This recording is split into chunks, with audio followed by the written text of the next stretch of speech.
Hello everyone, welcome to smart exam. आजच्या व्हिडिओमध्ये आपण सिलेबसच्या पुढे जाऊन काही महत्त्वाचे प्रश्न अभ्यासणार आहे।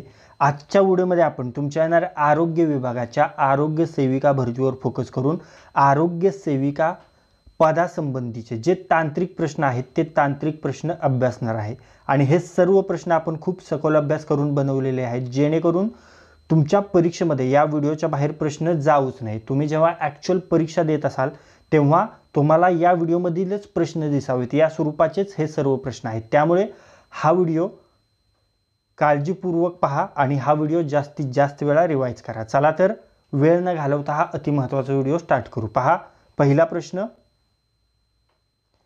इन्फ्रारेड किरणे काय असतात? पहा, इन्फ्रारेड किरणे ही विद्युत चुंबकीय तरंग असतात। ओके, योग्य उत्तर पर्याय क्रमांक 4 विद्युत चुंबकीय तरंग। समोरचा प्रश्न, खालीलपैकी कोणते विधान सत्य आहे ते आपल्याला सांगायचे। पहा, पाणी हे ऑक्सिजन आणि हायड्रोजन यांचं संयुग असतं, हे विधान योग्य आहे, सत्य आहे। ओके, योग्य उत्तर पर्याय क्रमांक 3 पाणी हे ऑक्सिजन आणि हायड्रोजनचे संयुग आहे। ओके, समोरचा प्रश्न, चला आता आत्तापर्यंत आपण जे काही प्रश्न पाहिलेले आहेत त्या प्रश्नांपैकी एक प्रश्न मी तुम्हाला विचारणार आहे, त्याचे उत्तर तुम्हाला कमेंट बॉक्समध्ये सांगायचे आणि तुमच्यासाठीचा हा प्रश्न पहा, हवेच्या प्रदूषणास जास्तीत जास्त जबाबदार असलेला वायू कोणता? तुमच्यासाठी हे 4 पर्याय आहेत आणि या 4 पर्यायापैकी योग्य पर्यायाचे उत्तर तुम्हाला लगेच कमेंट बॉक्समध्ये सांगायचे। प्रश्न पुन्हा एकदा पहा, हवेच्या प्रदूषणास जास्तीत जास्त जबाबदार असलेला वायू कोणता? तुमच्यासाठी हे 4 पर्याय आहेत आणि या 4 पर्यायापैकी योग्य पर्यायाचे उत्तर तुम्हाला कमेंट बॉक्समध्ये सांगायचे। ओके, समोरचा प्रश्न, भारतात हरित क्रांती कोणी आणली? पहा, भारतात हरित क्रांती आणली डॉक्टर MS स्वामीनाथन यांनी। ओके, योग्य उत्तर पर्याय क्रमांक 2 डॉक्टर MS स्वामीनाथन। समोरचा प्रश्न, किरणोत्सर्गीचा शोध कोणी लावला? किरणोत्सर्गीचा शोध हेनरी बेकेल यांनी लावला। ओके, योग्य उत्तर पर्याय क्रमांक 4 हेनरी बेकेल। समोरचा प्रश्न, निसर्ग निवडीचा सिद्धांत कोणी दिला? निसर्ग निवडीचा सिद्धांत डार्विनने दिला। ओके, योग्य उत्तर पर्याय क्रमांक 3 डार्विन। समोरचा प्रश्न, रेडियम कोणत्या खनिजातून मिळते? पहा, रेडियम कोणत्या खनिजातून मिळते रे? तर ते पीच ब्लेंडमधून। ओके, योग्य उत्तर पर्याय क्रमांक 4 पीच ब्लेंड। समोरचा प्रश्न, पाण्याचे रासायनिक सूत्र खालीलपैकी कोणते आहे? पहा, पाण्याचे रासायनिक सूत्र आहे H2O। ओके, योग्य उत्तर पर्याय क्रमांक 1 H2O। आता आणखीन एक प्रश्न मी तुम्हाला विचारणार आहे, त्याचे उत्तर तुम्हाला कमेंट बॉक्समध्ये सांगायचे। पहा, तुमच्यासाठीचा प्रश्न, कवकाच्या लागवडीसाठी कोणते माध्यम मीडियम वापरले जाते? यासाठी तुम्हाला 4 पर्याय आहेत आणि या 4 पर्यायापैकी योग्य पर्यायाचे उत्तर तुम्हाला कमेंट बॉक्समध्ये सांगायचे। हा देखील प्रश्न आपण आपल्या मागच्या प्रश्नांमध्ये पाहिलेला आहे। प्रश्न पुन्हा एकदा पहा, कवकाच्या लागवडीसाठी कोणते माध्यम मीडियम वापरले जाते? तुमच्यासाठी हे 4 पर्याय आहेत आणि या 4 पर्यायापैकी योग्य पर्यायाचे उत्तर तुम्हाला कमेंट बॉक्समध्ये सांगायचे। ओके, पुढे पाहूया, जनुकातील एखादे न्यूक्लियोटाइड अचानक आपली जागा बदलतो, त्यामुळे जो लहानसा बदल घडून येतो त्याला काय म्हणतात? त्याला उत्परिवर्तन म्हणतात। ओके, योग्य उत्तर पर्याय क्रमांक 1 उत्परिवर्तन। समोरचा प्रश्न, पुढीलपैकी कोणते नैसर्गिक ब्लीचिंग एजंट नाही? पहा, नैसर्गिक ब्लीचिंग एजंट नाही आपल्याला सांगायचे। लिंबू हे नैसर्गिक ब्लीचिंग एजंट आहे। पहा, डबू मिरची हा नाही, योग्य उत्तर पर्याय क्रमांक 2 डबू मिरची। ओके, बटाटा आहे आणि टोमॅटो देखील आहे। समोरचा प्रश्न, DNA धाग्यावरील माहिती RNA धाग्यावर पाठवण्याची प्रक्रिया म्हणजे डॅश डॅश। पहा, DNA धाग्यावरील माहिती RNA धाग्यावर पाठवण्याची प्रक्रिया म्हणजे काय? प्रतिलेखन। ओके, योग्य उत्तर पर्याय क्रमांक 1 प्रतिलेखन। समोरचा प्रश्न, खालीलपैकी कोणते रासायनिक बदलाचे उदाहरण आहे? पहा, रासायनिक बदलाचे उदाहरण कोणते आहे? तर ते आहे निष्क्रियीकरण। ओके, योग्य उत्तर पर्याय क्रमांक 3 निष्क्रियीकरण। समोरचा प्रश्न, खालील डॅश डॅश हे हवा प्रदूषणाचे घटक आहेत। पहा, हवा प्रदूषणाचे घटक CO2 आणि हायड्रोकार्बन्स हे दोन्ही आहेत। ओके, मग या प्रश्नाचे योग्य उत्तर असेल पर्याय क्रमांक 3 1 व 2 AB। ओके, पुढे पाहूया, विद्युत दिव्यामध्ये कोणत्या धातूची तार वापरण्यात येते? पहा, विद्युत दिव्यामध्ये टंगस्टन या धातूची तार वापरण्यात येते? योग्य उत्तर पर्याय क्रमांक 2 टंगस्टन. समोरचा प्रश्न,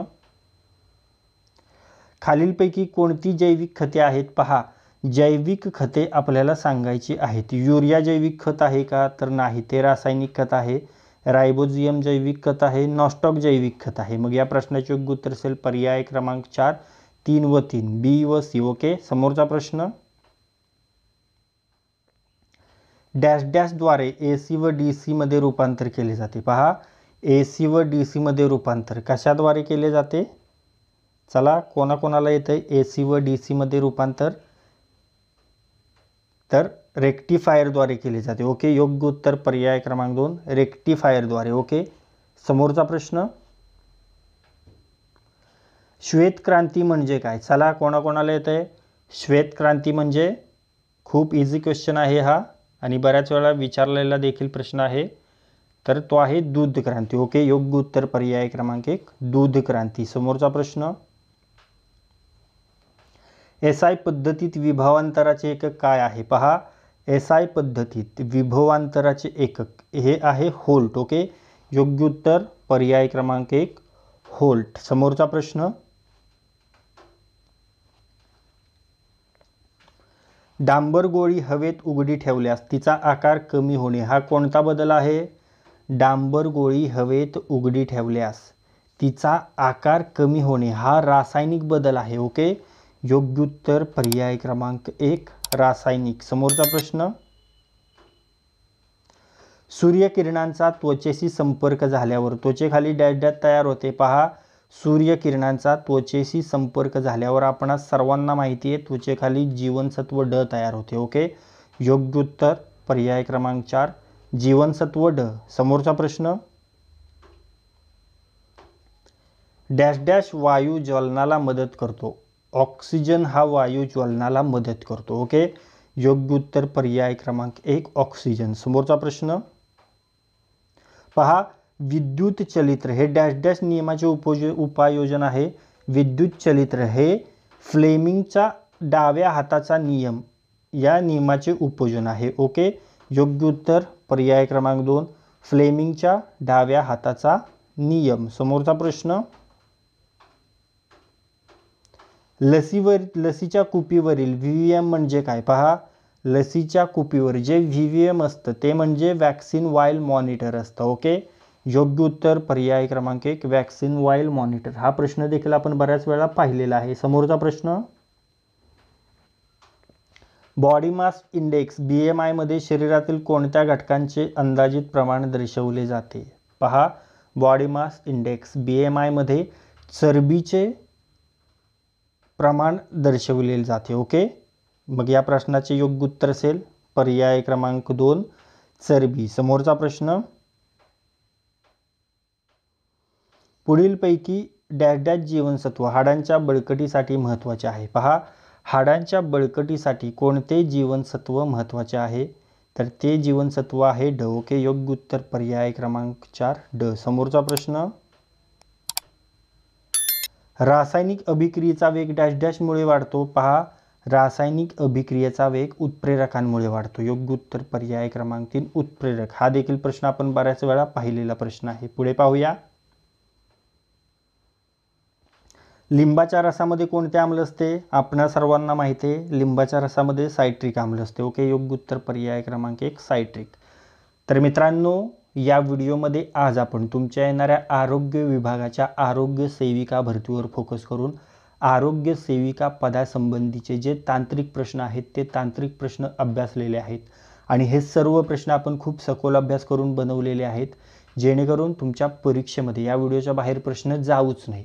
तुम्ही जेव्हा ॲक्च्युअल परीक्षा देत असाल तेव्हा तुमच्या परीक्षेमध्ये हे प्रश्न तुम्हाला दिसावेत या स्वरूपाचेच हे सर्व प्रश्न आहेत. त्यामुळे हा व्हिडिओ जास्तीत जास्त वेळा रिवाइज करा आणि जास्तीत जास्त वेळा पहा. आणि जर हा व्हिडिओ तुम्हाला युजफुल वाटला असेल तर या व्हिडिओला लाईक करा. हा व्हिडिओ आपल्या कमीत कमी 10 मित्रांसोबत शेअर करा. आणि जर हा व्हिडिओ तुम्ही पहिल्यांदाच या आपल्या स्मार्ट एक्झाम चॅनलवर पाहत असाल तर या आपल्या स्मार्ट एक्झाम चॅनलला सबस्क्राईब करा आणि बेल आयकॉनला हिट करा. तर लाईक करा, शेअर करा आणि सबस्क्राईब करा. थँक्यू.